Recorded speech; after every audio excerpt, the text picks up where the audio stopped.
Hey guys, Assalamualaikum. It's me Nina and welcome back to Nina Story. Story hari ini lain daripada yang lain, bukan kisah seram, kisah misteri ataupun crime, tapi adalah sebuah kisah tentang ritual. So, kisah ritual kali ini adalah tentang kanak-kanak perempuan yang dipilih dan kemudian dia telah disembah sebagai Tuhan. Dikatakan budaya ni dah pun wujud beribu-ribu tahun yang lepas di Nepal dan masih lagi diamalkan sampai sekarang ni. Lepas tu kanak-kanak perempuan yang dipilih sebagai Tuhan ataupun Dewi ni, dia akan dipakaikan dengan pakaian yang serba mewah yang melambangkan ketuhanan. Dia memang tak dibenarkan pakai pakaian yang sebarangan melainkan dengan pakaian yang telah ditetapkan. Tapi sebenarnya tak semua kanak-kanak perempuan yang dipilih ni enjoy dengan kehidupan diorang bila diorang dipilih untuk dijadikan sebagai Tuhan. Bayangkan budak-budak yang ada keinginan nak bermain-main, lepas tu nak pakai apa yang dia suka, nak buat apa yang dia suka, tapi semua tu kena sekat. Tapi diorang ni memang tak ada pilihan sekiranya diorang ni telah dipilih untuk menjadi Tuhan. Jadi kalau korang nak tahu apa yang terjadi kepada budak-budak ni, macam mana prosedur diorang memilih budak-budak tadi dijadikan sebagai Dewi,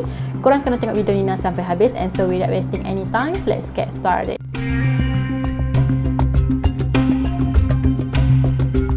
Jadi ritual ni dinamakan sebagai Kumari Devi dan telah diamalkan di Nepal. Kanak-kanak yang terpilih ni hanyalah budak-budak perempuan je dan diorang ni masih belum balik dan perawan. Diorang percaya Kumari Devi ni sangat berkuasa dan boleh melindungi negara dan juga membawa tuah kepada diorang. Ritual menyembah Kumari Devi ni sebenarnya dah terjadi berabad-abad yang lepas dan benda ni adalah sebahagian daripada iman diorang. Orang-orang yang tinggal dekat kawasan lembah Katamandu ni lah yang pegang kuat dengan ajaran tadi. Jadi diorang ni adalah bangsa Newar. Orang-orang Newar ni memang mengamalkan agama Buddha dan diorang pun percaya Dewi tadi tu pun berasal dari keluarga Buddha. Cuma yang specialnya, Dewi tadi adalah seorang Dewi Hindu. Pernah dulu ada kejadian gempa bumi sekitar tahun 2015 kalau tak salah Nina. Jadi dekat Nepal ni terjadinya gempa bumi.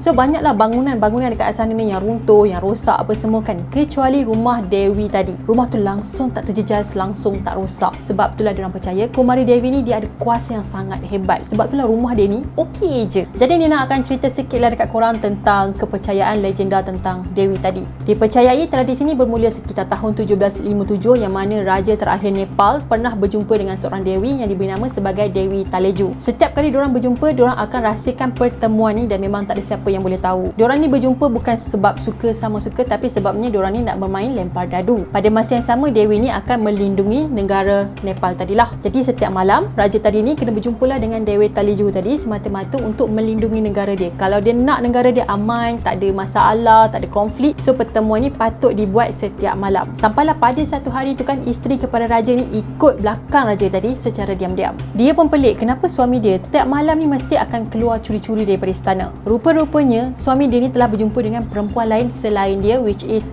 Dewi Taleju tadi. Bila Dewi ni tahu yang pertemuan diorang ni dah diketahui oleh isteri raja, so dia marahlah, dia kecewa sangat dan dia bersumpah yang dia tak akan jumpa dengan raja tadi lagi. Raja ni pun merayulah kepada Dewi tadi supaya selalu berjumpa dengan dia. Sebabnya sekarang ni dia sangat memerlukan bantuan Dewi. So Dewi ni pun bagilah satu syarat kalau raja tadi nak berjumpa dengan dia. Yang mana Dewi tadi tu telah meminta raja untuk mencari seorang budak perempuan yang masih dara datang daripada keluarga Shakya. Sebabnya melalui budak tadi tu, Dewi tadi akan menjelmakan diri dia. So bermula dari sinilah adat menjadikan kanak-kanak perempuan sebagai Dewi Kumari telah pun dibuat sampai ke hari ini. Disebabkan tradisi ni juga penganut agama Hindu dan juga sama-sama menyembah Kumari tadi. Jadi macam mana diorang ni memilih Kumari Devi? Adakah diorang pilih secara random ataupun ada syarat? Biasanya setiap dekad akan ada Kumari Devi yang baru akan dipilih dan diorang ni akan melalui beberapa proses. Jadi biasanya calon ni akan dipanggil dan diorang ni akan melalui 16 biara yang akan menilai diorang. Yang pertama, diorang ni akan tengok dia dari segi nama dia, lepas tu zodiak, dan diorang juga akan tengok sama ada dia ni ada tak ciri-ciri yang sepadan dengan raja diorang dulu-dulu ni. Bila diorang dah lepas level ni, diorang akan masuk next level pula yang mana level ni akan ditapis untuk 32 kriteria kesempurnaan. Biasanya yang pilih Kumari Devi ni adalah orang-orang yang alim lah. Sebab diorang je yang tahu ciri-ciri tepat seorang Dewi. Salah satu ciri yang penting yang perlu ada dekat budak tadi adalah dia mesti cantik, tenang dan tak takut langsung. Jadi pada hari ke-8 perayaan Dashain, budak-budak tadi ni akan tinggal di dalam sebuah bilik yang gelap dan menakutkan. Dikatakan dekat dalam bilik tu ada ular tau. Tak pun diorang akan letakkan bangkai binatang yang dah pun disembelih. Tapi budak tadi tu bukan tidur dekat situ berhari-hari. Dia cuma tidur kat situ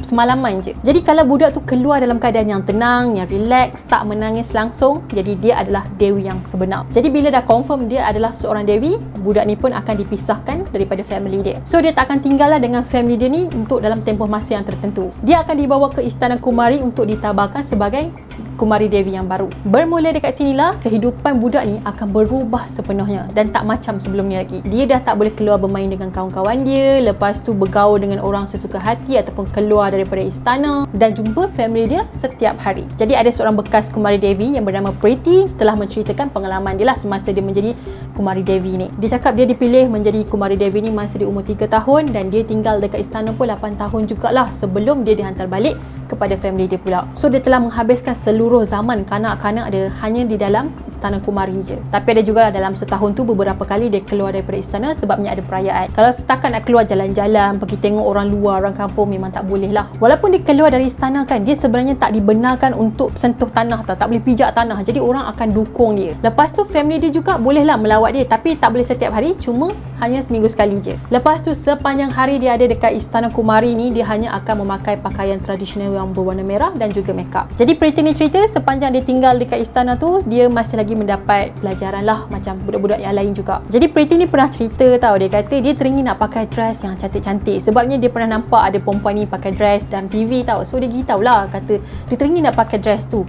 Dia boleh pakai tapi dengan syarat dress tu berwarna merah. Kau pakailah apa-apa pakaian tapi yang pasti kau kena pakai warna merah macam tu. Sebabnya warna merah ni adalah lambang ketuhanan. Jadi bila Priti ni dia tak belajar ataupun bermain kan, so dia akan duduk dekat throne ataupun singgah sana lah dan beri blessing dia dekat penganut diorang. Sepanjang Priti tinggal dekat istana, dia memang dilayan dengan sangat baik. Orang cakap apa? Macam ditatang minyak yang penuh. Cuma yang tatang dia tu strangers lah, bukan family dia sendiri. Setiap kali dia nak makan kan, dia akan makan dulu tau. Lepas tu barulah orang lain akan makan pula. Jadi sepanjang dia menjadi Kumari Devi ni kan, dia kata dia pernah bagi bless dekat raja diorang sebanyak 7 kali dan juga PM diorang sekali. Bila Priti dah mencecah umur 11 tahun, maksudnya dia ni akan mula masuk ke dunia yang sebenar dan tak boleh menjadi Dewi lagi. So pada masa ni, penjaga Kumari akan memulakan prosedur untuk mencari Devi Kumari yang baru pula. Kumari Devi ni dia kena ganti dengan Kumari yang baru sebab biasanya budak perempuan ni dia akan mula period kan. Bagi diorang, kanak-kanak perempuan yang dah pun period dianggap tak memberi keuntungan kepada diorang lagi. Selepas dia dah keluar dari dunia Devi Kumari dia, barulah dia tahu betapa kerasnya dunia ni. Hidup dia dah tak macam dulu dan tak dilayan macam seorang puteri dan ya,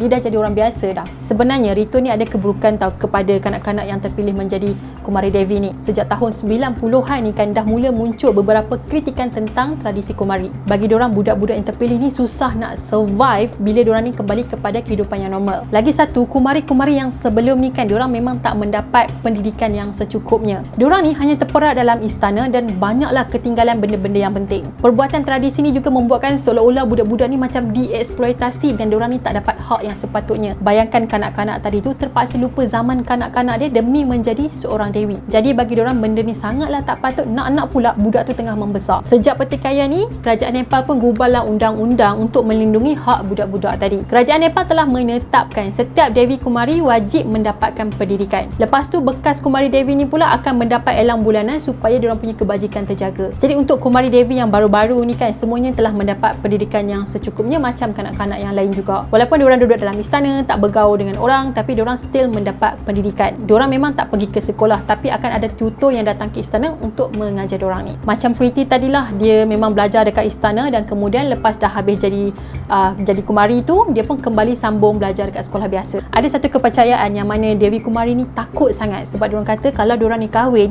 suami diorang akan mati lepas tu. Walaupun kepercayaan diorang ni agak pelik dan unik, tapi kita tetap kena menghormati budaya orang lain.